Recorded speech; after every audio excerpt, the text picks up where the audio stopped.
તો આજની આપણી આગળની નવી રેસીપી છે સરસ મજાના ટેસ્ટફુલ માલપુડા.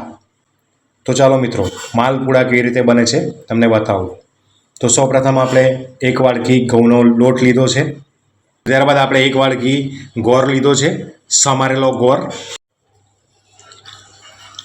આપણે ગોળમાં થોડું પાણી નાખીને અને પાણીની અંદર ગોળને બરાબર મિક્સ કરી નાખીશું. તો મિત્રો, આ રીતે આપણે ગોળને પાણીમાં બરાબર ઓગાળી નાખીશું.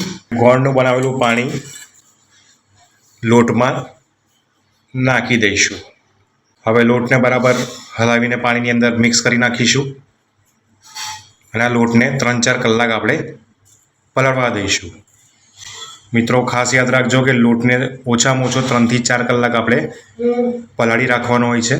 ત્યારબાદ તેના માલપુડા કેવી રીતે બને છે એ તમને બતાવું છું. લોટમાં આપણે એક વાડકી જેટલું પાણી રેડ્યું છે અને તેને લોટની અંદર બરાબર મિક્સ કરી નાખીશું. તો મિત્રો, આ રીતે સરસ મજાનું ખીરું તૈયાર કરી દેવાનું હોય છે. આપણું માલપુડાનું ખીરું તૈયાર થઈ ગયું છે. તો હવે તેને આપણે 3 થી 4 કલાક માટે વ્યવસ્થિત પલાળવા માટે મૂકી દઈશું. ત્યારબાદ આપણે તેના માલપુડા બનાવીશું.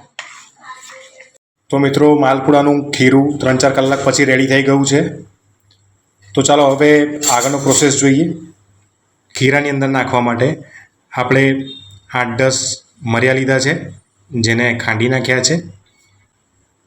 ત્યારબાદ ઇલાયચી લીધી છે, તેનો પણ આપણે ખાંડીને ભૂકો કરી નાખ્યો છે.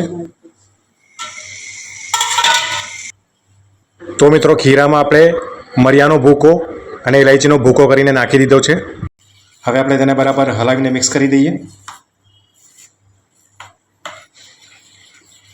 ત્યારબાદ મિત્રો, આપણે નોનસ્ટિક લીધું છે અને તેની અંદર 2 વાડકી તેલ નાખીને તેને ગરમ થવા દીધું છે. મિત્રો, તેલ ગરમ થયા બાદ આપણે એક ચમચા વડે જે ખીરું તૈયાર કર્યું છે તે તેલની અંદર નાખી દઈશું.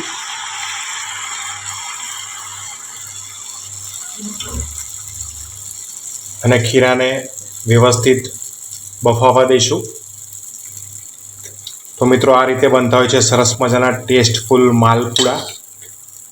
માલપુડાને તમે તેલમાં પણ તળી શકો અને ઘી નાખીને પણ તેને તળી શકો.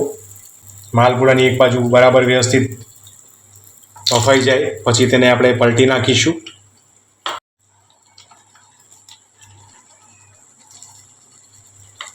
હવે તેની બીજી બાજુ પણ આપણે વ્યવસ્થિત રીતે બફાવા દઈશું.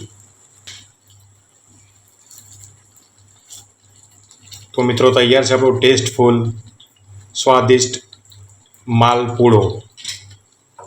તો મિત્રો, તમે પણ આ રીતે બનાવવાનો પ્રયત્ન કરજો અને જો તમને અમારી બનાવેલી રેસીપી ગમે તો અમારી ચેનલને લાઈક કરજો, શેર કરજો અને સબસ્ક્રાઈબ કરજો. અને આ રીતે બનાવીને તમારા સહપરિવાર સાથે ખાવાની મજા માણજો.